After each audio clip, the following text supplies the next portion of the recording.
Alright, oke. Selamat hari Minggu, Bapak Ibu Saudara yang kasih Tuhan.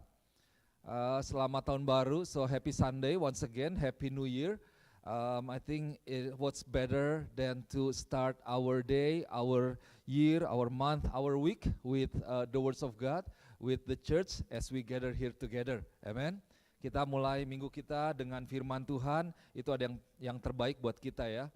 Oke, Bapak Ibu Saudara yang kasih Tuhan, ini satu minggu yang penting saya percaya, dan hari ini saya mau sampaikan satu firman Tuhan yang saya beri judul yaitu sebenarnya saya tulis di sini ini adalah Vision Sunday. So I want to share with you vision for 2023 in the first year of 2023. Well, I need to get used to 2023. Mesti terbiasa ya, kalau enggak ngomongnya nanti 2022 lagi. Jadi saya mau sampaikan satu firman Tuhan yang menjadi visi Tuhan buat gereja ini, apa yang Tuhan mau kerjakan, apa yang Tuhan mau lakukan buat setiap kita sehingga kita bisa berjalan di dalam sebuah tuntunan Tuhan. Oke. Sebelumnya saya mau ajak kita boleh tundukkan kepala sekali lagi, kita berdoa ya. Let's pray once more. Father, I pray that you will bless us, the Holy Spirit will work among every one of us. We want to open our heart, and I pray that the seed of the words of God will be planted deep down in our heart. I pray that every heart will be open for the words of God, so we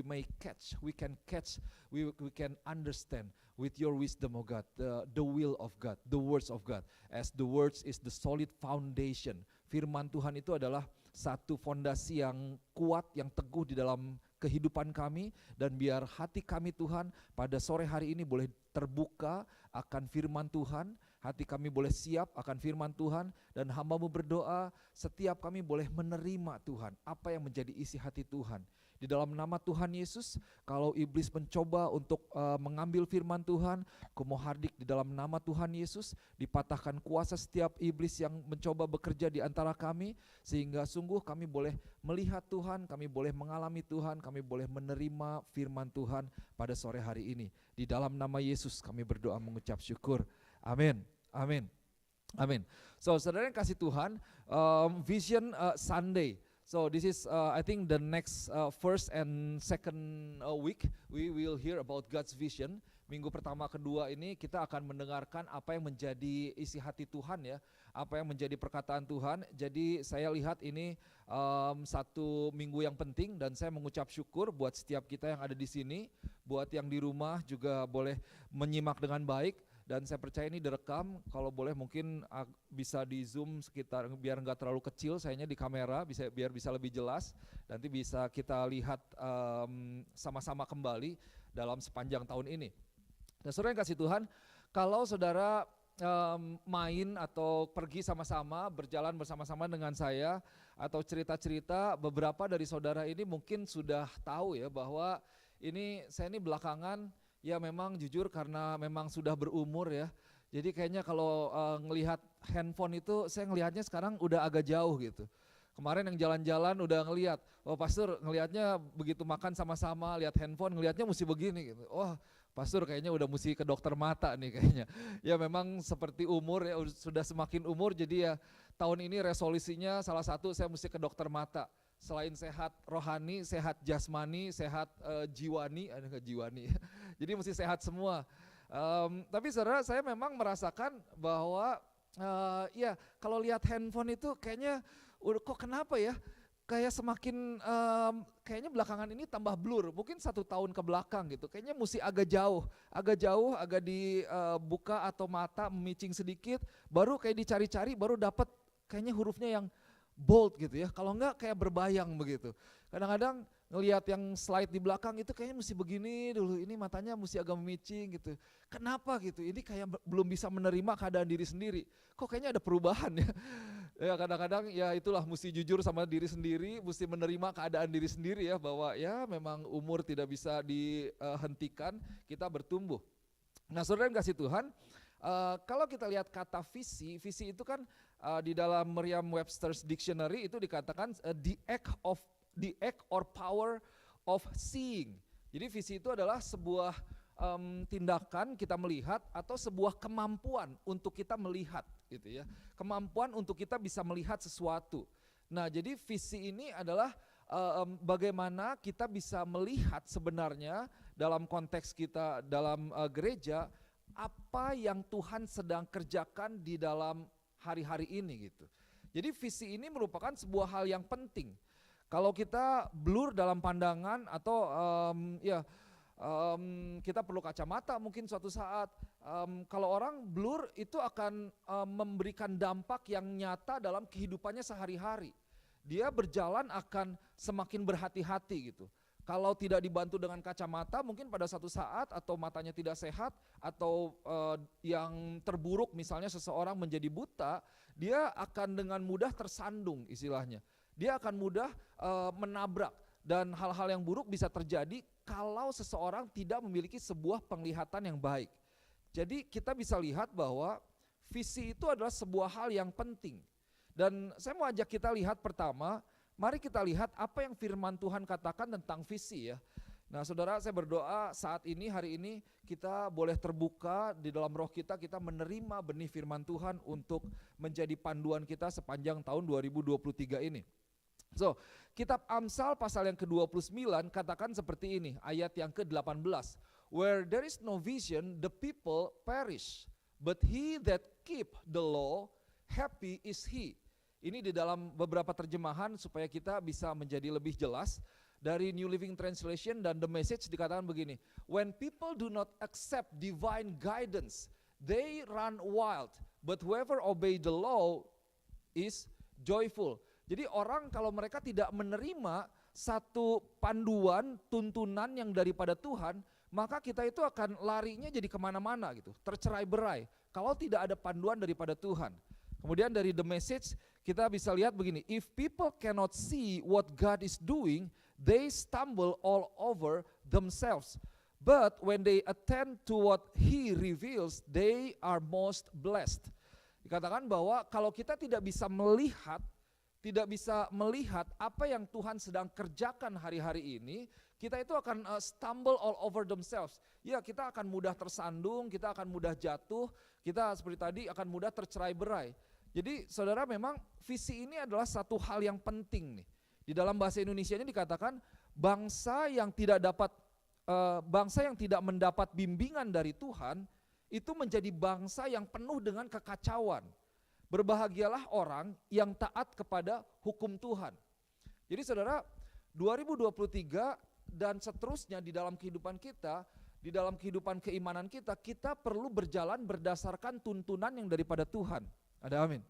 Kita tidak bisa berjalan berdasarkan keadaan, berdasarkan emosi, berdasarkan situasi, karena situasi berubah, keadaan berubah, emosi berubah. Tetapi apa yang menjadi tuntunan daripada Tuhan, arahan daripada Tuhan, kemana Tuhan mau bawa kita, kemana kita perlu berjalan gitu, jalan mana yang harus kita masuki, jalan mana mungkin yang perlu kita hindari. Nah itu yang menjadi panduan kita. Jadi firman Tuhan katakan bahwa tanpa tuntunan daripada Tuhan, tanpa visi yang daripada Tuhan, kita ini akan tercerai-berai. Nah dari sini kita bisa belajar bahwa kita benar-benar perlu mengenal apa yang namanya visi Tuhan. Ada amin. Kita perlu mengerti nih, kita perlu melihat. We need to be able to see the vision. We need to be able to see God's vision, God's guidance in our lives, especially in this year where it's unpredictable. 2023 katanya tidak bisa diprediksi dan lain sebagainya, tapi saya percaya kalau kita bisa tahu apa yang menjadi rencana Tuhan, kehidupan kita itu boleh selalu berada di dalam sebuah kedamaian dan sukacita daripada Tuhan. Nah Bapak Ibu Saudara yang kasih Tuhan, kita tidak bisa berjalan atau berharap kepada satu hal yang namanya keberuntungan, kepada ketidakpastian, kepada orang ataupun kepada pemerintah. Tetapi kita perlu berjalan di dalam visi Tuhan, di dalam bimbingan Tuhan, di dalam bimbingan firman Tuhan. Biarlah firman Tuhan itu yang mengarahkan kehidupan kita. Kemarin saya ke New York tanggal 26 ya, jadi jalan-jalan seharian.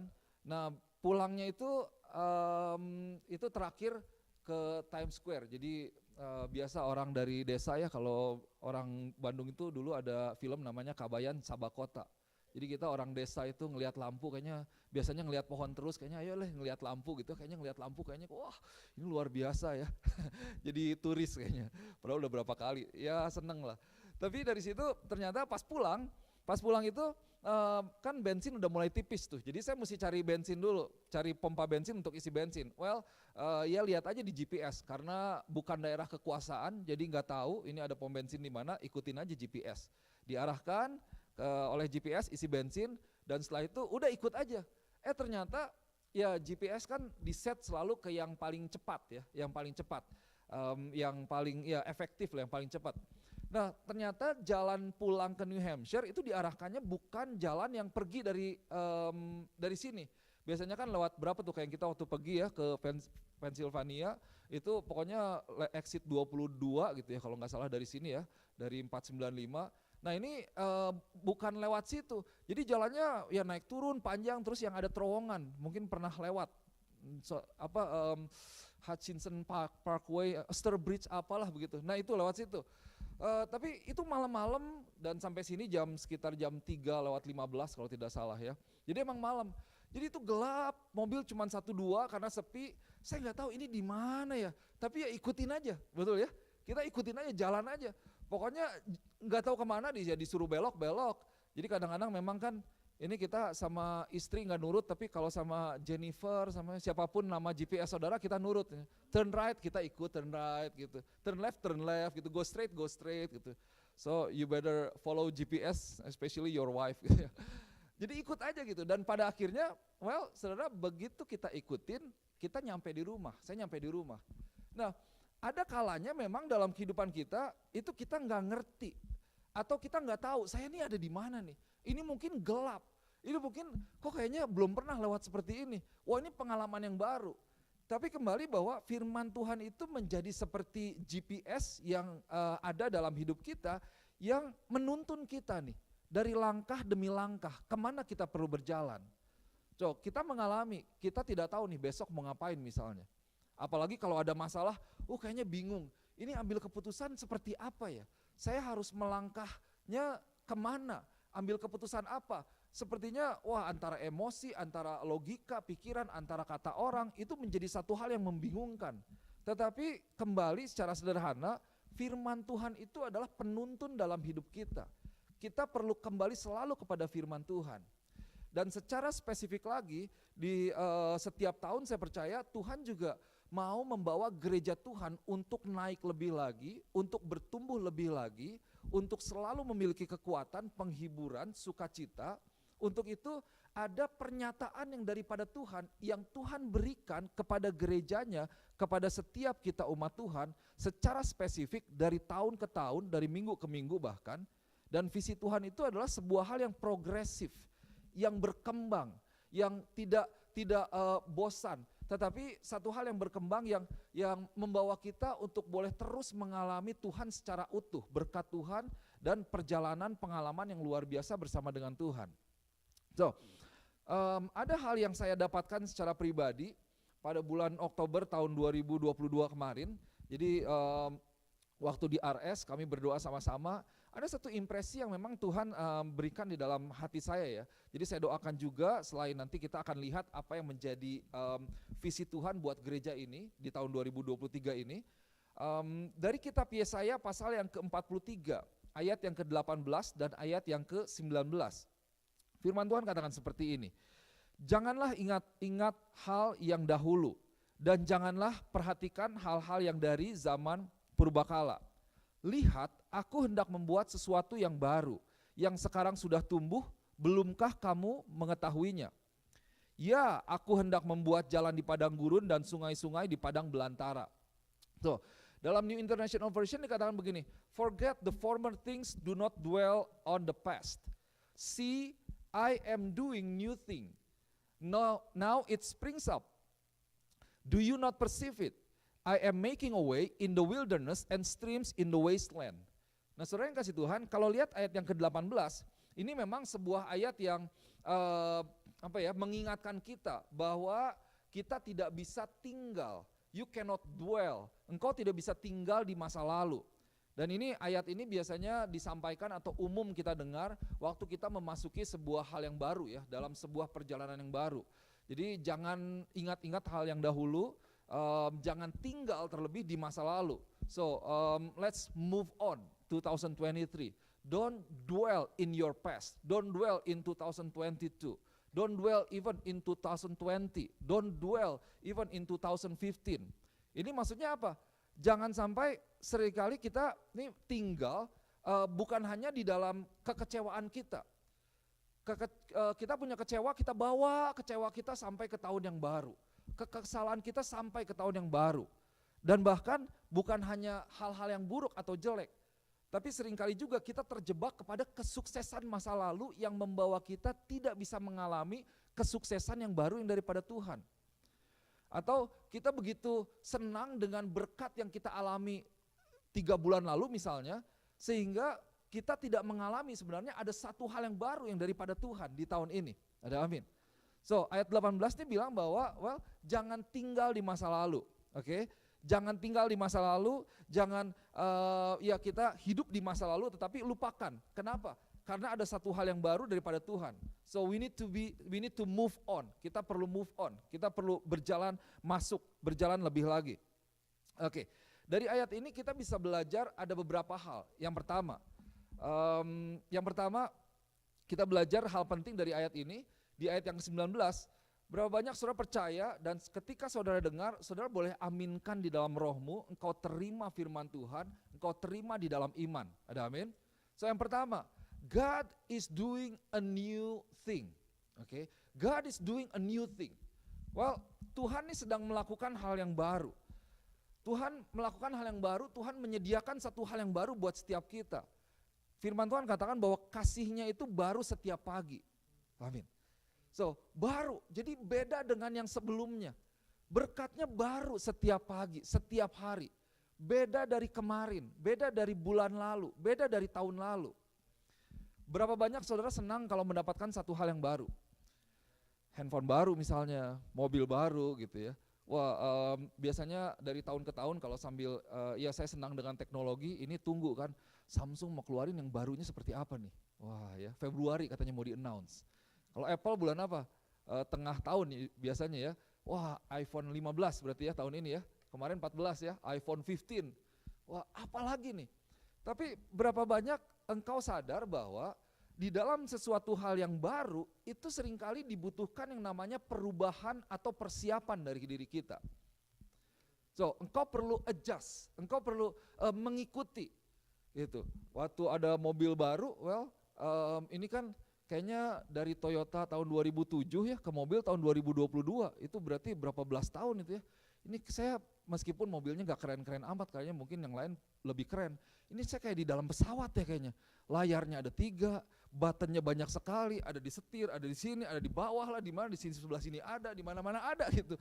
Tapi kan kita mesti mengikuti, betul ya? Satu hal yang baru perlu dipelajari. Kitanya mesti menyediakan diri kita untuk belajar, untuk mengikuti perubahan yang ada. Karena again bahwa tanpa kita menyesuaikan diri kita, tanpa kita menyediakan diri kita untuk berubah, kita nggak akan bisa tuh menikmati sebenarnya hal-hal yang sudah disediakan, yang diberikan untuk bisa kita nikmati. Oke. Tuhan mengerjakan hal yang baru. God is doing a new thing. I really believe. Saya percaya Tuhan sedang mengerjakan hal yang baru, menyediakan hal yang baru untuk setiap kita. So sore hari ini, malam hari ini saya mau sampaikan mungkin singkat dari setiap poin yang ada. Saya mau ajak, mari kita boleh siapkan diri kita masing-masing untuk perubahan-perubahan yang perlu terjadi di dalam diri kita untuk dapat menikmati hal-hal yang baru yang Tuhan sedang persiapkan untuk setiap kita. Ada amin. Tuhan menyediakan hal yang baru. Mari kita percaya ada berkat yang baru. Ada berkat yang baru, tapi untuk itu kita perlu menyiapkan diri kita terhadap satu hal yang baru daripada Tuhan. Apakah kita bisa melihat itu? Apakah kita bisa menerima itu? Nah ini penting nih, kita persiapkan hati kita buka hati kita lihat, kita percaya kepada firman Tuhan.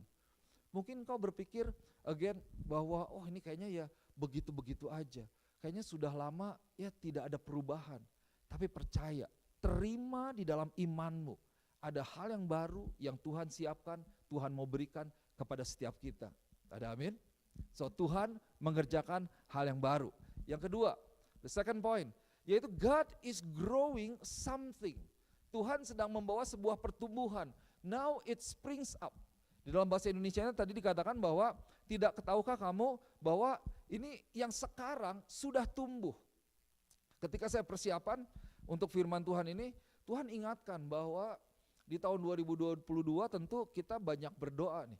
I think sampai minggu terakhir kita nggak miss tuh namanya ada doa korporat, doa jemaat. Dan saya mau ajak setiap jemaat Tuhan untuk kita boleh terlibat sama-sama kita berdoa setiap hari Rabu yang akan dimulai tanggal nanti Januari tanggal 11. So, kita berdoa untuk banyak hal di tahun 2022. Kita berdoa buat gereja, buat keluarga, buat pekerjaan, buat kesehatan, buat semuanya, banyak hal. Nah ini adalah sebuah benih yang kita tabur. Berapa banyak saudara percaya bahwa benih doa kita itu diperhatikan oleh Tuhan. Benih doa kita itu didengar oleh Tuhan. Benih doa kita itu diberkati oleh Tuhan. Dan benih doa yang kita sampaikan, yang kita tabur itu dijawab oleh Tuhan. Apakah engkau bisa melihatnya? Nah ini tantangan nih. Kita perlu memakai kacamata iman kita. Saya bisa melihat secara nyata apa yang kita doakan itu benar-benar Tuhan sedang kerjakan. Dan sebenarnya ada nih tunasnya. Tunasnya nih ada nih. Tuhan perlihatkan nih pertumbuhan itu sendiri. Dan kembali, kalau kita bicara tentang pertumbuhan, kita perlu mempersiapkan karena pertumbuhan memerlukan yang namanya perubahan. Pertumbuhan memerlukan sebuah kapasitas. Pertumbuhan seringkali tidak enak. Ada stretching, kita perlu ditarik, tapi itulah pertumbuhan. Kita perlu menyediakan, dan di dalam pertumbuhan itu ada kesegaran, ada kenikmatan yang baru, ada berkat yang baru.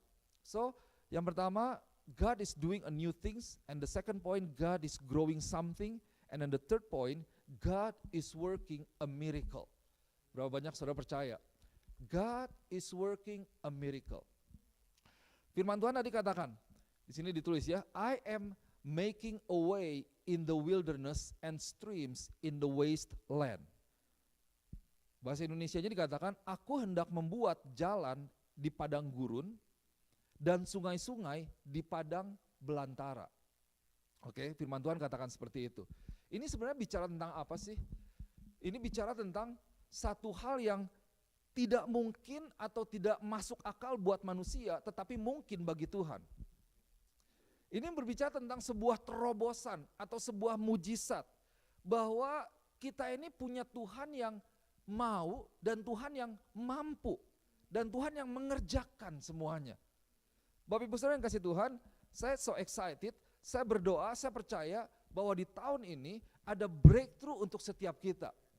Di tahun ini ada breakthrough, ada terobosan, ada sebuah mujizat untuk keluarga kita, untuk keuangan kita, untuk kesehatan kita, untuk pekerjaan kita, untuk bisnis setiap Bapak Ibu Saudara di tempat ini, untuk hubunganmu dengan orang lain. There will be breakthrough and miracle if you really believe and walk in the words of God.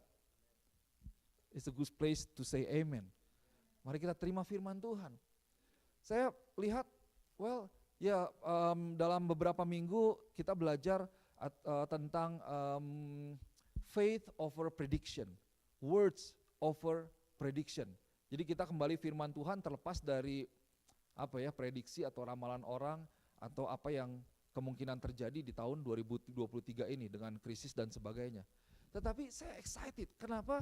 Karena waktu kita melihat secara dengan mata jasmani kita, dengan apa yang terjadi di sekeliling kita, itu membuat kita takut karena kita manusia. Gitu. Waduh, gimana ya? Tapi kalau kita lihat dari kacamata Tuhan, kita lihat dari visi Tuhan, kita lihat bahwa Tuhan punya rencana yang baik. Ada amin. Rencana Tuhan, rancangan Tuhan bukan rancangan yang penuh dengan keburukan, tapi rancangan yang penuh dengan damai sejahtera. Wah, kita jadi akan excited nih.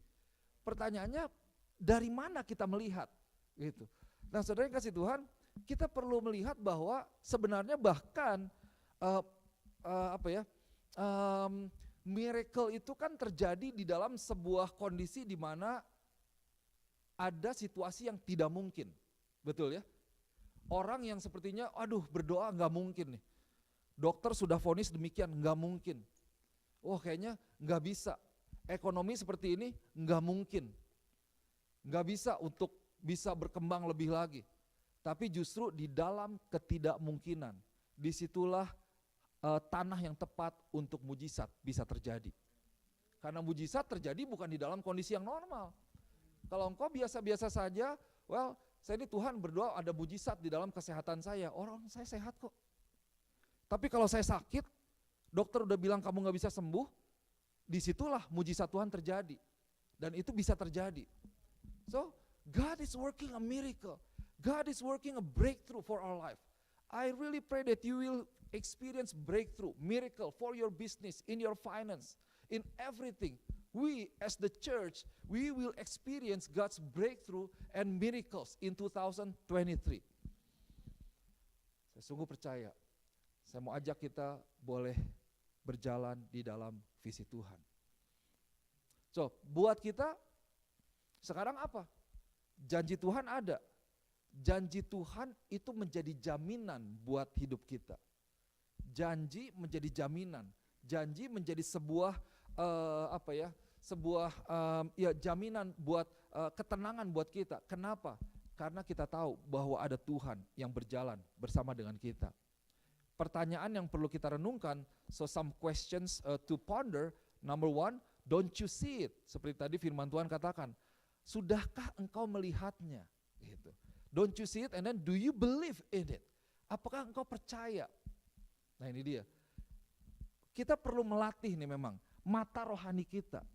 Kita perlu melihat, kita perlu melatih roh kita untuk bisa sensitif terhadap perkataan Tuhan, sehingga kita bisa menerima, melihat janji firman Tuhan. Memang apa yang iblis kerjakan, itu iblis coba kaburkan mata kita dengan banyak hal gitu. Coba distract ya, coba alihkan penglihatan kita. Kita fokusnya kepada hal-hal yang mungkin jasmani, hal-hal yang kayaknya jadi banyak yang kita lihat, sehingga kita tidak melihat firman Tuhan. Daud mungkin dia fokus kepada Tuhannya, tetapi orang Israel yang lain, mereka melihat bahwa ada Goliat yang begitu besar di hadapannya. Tapi Daud melihat, dia bukan melihat sebuah pribadi atau fisik yang besar, tetapi dia melihat ada Tuhan yang lebih besar. Maka dari itu dia bisa menang terhadap Goliat. Karena apa? Dia tahu siapa Tuhan dia. Dia tahu apa yang Tuhan berikan kepada dia. Dan dia tahu rencana Tuhan. Tidak ada Goliat sebesar apapun tantangan yang dapat menghalangi rencana Tuhan di dalam kehidupan bangsa Israel. Dan Daud bertindak atas itu dan dia menang. Saudara, saya mau ajak engkau tidak perlu takut akan apapun juga, karena kita punya Tuhan dalam hidup kita. Ada janji Tuhan yang perlu kita pegang, yang menjadi panduan dalam hidup kita. Nah saudara yang kasih Tuhan, kita akan masuk ke berikutnya, di dalam kitab Daniel pasal yang ke-11 ayat ke-31 dan ayat yang ke-32. Kalau saudara masih ingat, saya mau ajak bisa dibuka kembali. Jadi pada ibadah Natal kemarin, Pastor Z sudah sampaikan background dari firman Tuhan ini dan apa yang menjadi perkataan Tuhan ya tentang Daniel pasal 11 ayat 31 dan 32 ini. Jadi ini adalah sebenarnya satu firman yang menjadi tuntunan nih buat kita untuk kita boleh sadar apa yang sedang terjadi pada hari-hari ini, apa yang iblis sedang lakukan pada hari-hari ini, dan apa yang iblis terus kerjakan di masa yang akan datang di dalam kehidupan setiap kita. Jadi ayat ini juga menjadi sebenarnya sebuah tuntunan, panduan buat kita, kekuatan buat kita sebagai gereja Tuhan, di mana ayat ini mengingatkan apa yang menjadi peran daripada gereja Tuhan. Apa yang gereja harus lakukan, apa yang gereja akan alami, dan juga destiny atau tujuan dari gereja Tuhan. Kita lihat firman Tuhan sama-sama ya. Dari kitab Daniel pasal yang ke-11, 31, 32. Saya bacakan dulu yang di depan. Dikatakan begini. His armed forces will rise up to desecrate the temple fortress and will abolish the daily sacrifice. Then they will set up the abomination that causes desolation. Kemudian ayat 32, he shall seduce with flattery those who violate the covenant. But the people who know their God shall stand firm and take action. Oke, firman Tuhan katakan seperti itu. Tentaranya akan muncul. Mereka akan menajiskan tempat kudus benteng itu dan menghapuskan korban sehari-hari dan menegakkan kekejian yang membinasakan. Dan orang-orang yang berlaku fasik terhadap perjanjian akan dibujuknya sampai murtad dengan kata-kata licin, tetapi umat yang mengenal Allahnya akan tetap kuat dan bertindak. Singkat, kalau kita ingat, itu ada sekelompok orang yang menajiskan bait Allah pada waktu itu. Jadi mereka menajiskan bait Allah, mereka mendirikan patung, dan di altarnya, di mezbahnya mereka memotong babi, yang mana itu adalah satu hal yang sangat najis istilahnya, yang tidak layak di mezbah Tuhan. Mereka menajiskan tempat kudus, begitu ya. Tentaranya itu akan muncul, his armed force will rise up. Tentaranya akan muncul menajiskan tempat kudus. Itu berbicara tentang apa? Tentang iblis, tentara iblis. Nah, iblis ini akan terus berusaha dalam kehidupan kita, dalam konteks kita sehari-hari. Iblis akan terus berusaha dengan tentaranya untuk setiap umat Tuhan, gereja Tuhan itu meninggalkan korban sehari-hari. Gitu. Meninggalkan korban sehari-hari, menghapuskan korban sehari-hari. Korban sehari-hari itu apa? Kita baca firman Tuhan, kita berdoa. Sehari-hari itu kan berarti bicara tentang satu hal yang rutin yang kita lakukan kepada Tuhan. Ibadah kita terhadap Tuhan. Kumpulan kita, ibadah kita berkumpul setiap hari Minggu mungkin. Jadi kita akan dibawa sedikit demi sedikit untuk semakin jauh dan semakin jauh dari Tuhan. Sehingga mata kita tidak fokus kepada Tuhan, tetapi kita melihat masalah dan kita dikuasai oleh masalah. Nah, itu yang akan iblis kerjakan dalam kehidupan kita. Tapi di ayat 32 dikatakan begini, orang-orang yang berlaku fasik terhadap perjanjian akan dibujuknya sampai murtad dengan kata-kata licin. Well, kita banyak mendengar firman Tuhan, tapi iblis ini nggak berhenti dengan ngebujuk kita. Ayolah, udahlah, nggak apa-apalah, ya cuma sekali lah, gitu. Dengan kata-kata licin, dibujuk sehingga kita akan mengingkari perjanjian yang sudah ada. Perjanjian di mana kita mengikut Tuhan, memberikan yang terbaik untuk Tuhan. Nah, ini luar biasa. Tetapi orang atau umat yang mengenal Allahnya akan tetap kuat dan akan bertindak. The people who know their God shall stand firm and take action. Nah, ini yang menjadi visi 2023 buat gereja ini ya. Stand firm and take action. Saudara ingat, karena ini akan disebutkan, akan disampaikan berkali-kali, kita akan gali lagi di hari-hari ke depan. People who know their God shall stand firm and take action. Jadi orang yang apa nih? Yang bagaimana? Di tengah-tengah misalnya ekonomi yang tidak menentu, atau mungkin engkau mengalami sebuah cobaan yang Tuhan izinkan terjadi dalam kehidupanmu. Bagaimana engkau bisa tetap berdiri kuat? Bagaimana engkau bisa tetap teguh di dalam tantangan pernikahan kah, dunia pekerjaan atau lingkungan atau dengan ekonomi, keuangan dan lain sebagainya. Bagaimana kita bisa tetap berdiri teguh nih? Dalam arti kita tidak meninggalkan Tuhan, kita tidak goyah. Dan bahkan bukan hanya kita berdiri teguh, tetapi di dalam kondisi yang seperti itu, kita bukan hanya berdiri teguh, tetapi kita bertindak. Dalam arti kita bukan hanya diberkati, bukan hanya tenang, aman di dalam Tuhan, tetapi kita boleh menjadi berkat buat orang lain.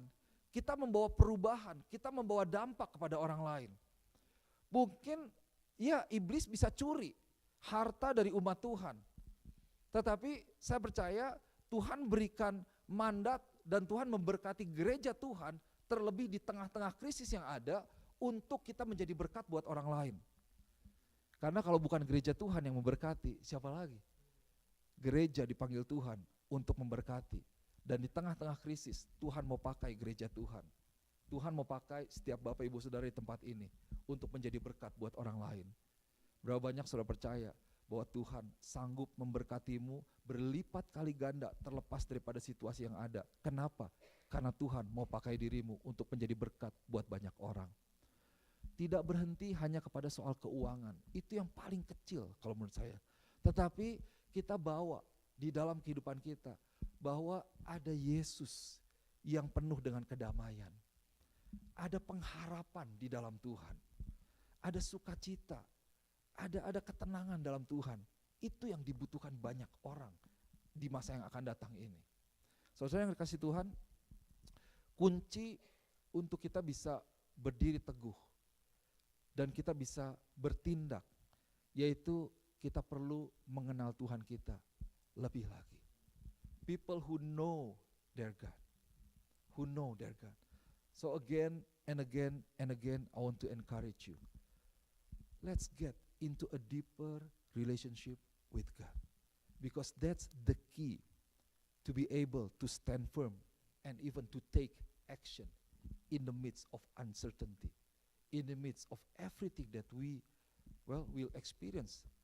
Things in front of us. Even if you are in the valley, in the shadow of death. If we are with God, nothing can be against us, because God is our secure. God is our fortress. Tuhan menjadi benteng kita. So, saudara yang kasih Tuhan, saya tutup khotbah saya di sini. Ada banyak poin saya pikir yang kita bisa renungkan, dan saya berdoa Roh Kudus boleh menyatakan kepada diri kita. Dan ada satu hal yang saya mau ajak kita boleh lakukan sama-sama di bulan ini. Kalau ayat ini katakan, the people who know their God shall stand firm and take action. So I really feel in my heart that we need to give ourselves to seek God, to find God even more.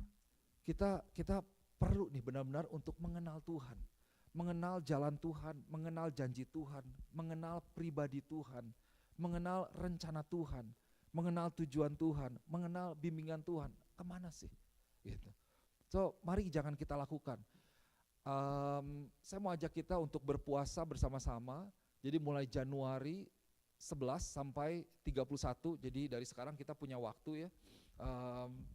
Mungkin selama ini ada banyak hal yang bikin cluttered. Cluttered itu apa ya? Kayaknya berantakan ya di dalam hidup kita nih. Wah, kita udah fokusnya kemana-mana, cluttered. Atau mata kita udah blur tadi itu.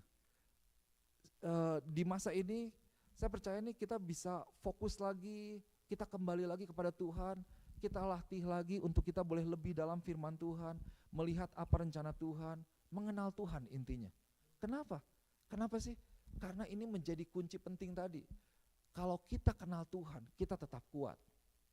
Dengan kata lain, kalau kita bisa mengerti ayat ini ya, dari Daniel 11 ini, kalau kita nggak kenal Tuhan, kalau kita nggak tahu jalan Tuhan, kita nggak tahu janji Tuhan, engkau akan dengan mudah jatuh. Engkau tidak akan bisa bertindak. Karena untuk bertindak engkau perlu kuat. Untuk menolong engkau perlu kuat. Engkau perlu teguh. Engkau perlu fit di dalam kerohanianmu, di dalam fisikmu bahkan juga. Tapi people who know their God shall stand firm and take action. So this is an opportunity for every one of us to get to know God even more. Nanti akan ada, saya akan kasih bimbingan selanjutnya, atau kalau saudara punya pertanyaan tentang puasa khususnya ya, Pastor, puasa itu seperti apa sih? Dengan kegiatan saya, ini boleh nggak? Ini bisa nggak? Bisa nanti tanya di grup, atau kita bisa diskusikan sama-sama, bisa SMS atau message pribadi tentang puasa ini. Tapi dari sekarang mari kita boleh siapkan hati kita.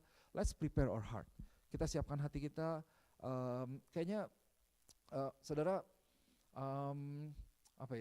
ada banyak sebenarnya kebenaran tentang puasa, di mana kita kayaknya nih, berapa banyak saudara sekarang even merasa kayaknya aduh puasa gimana ya, dingin-dingin kayaknya, perlu daging, itu perlu protein, tapi mesti tahan dingin, mesti puasa lagi. Aduh kayaknya daging perlu disalibkan.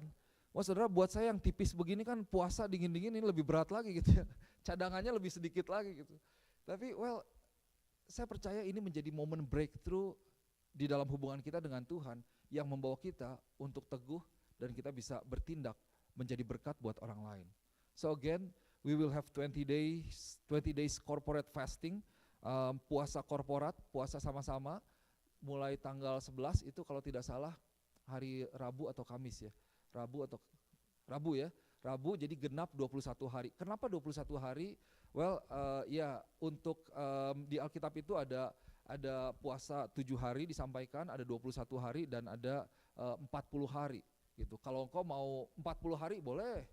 Atau misalnya mau mengambil 7 hari, oke, if it is just a starting point, it's good. But I want to encourage you, let's pray together, let's fast together, let's seek God together during this corporate fasting, and I pray that we will experience God's breakthrough, God's miracle, God's growth, and then what's in the beginning, berkat yang daripada Tuhan di tahun 2023 ini. Ada amin? Amin. Okay, let us stand together as we prepare our heart to take part in communion. Kita boleh bangkit berdiri bersama-sama. Kita siap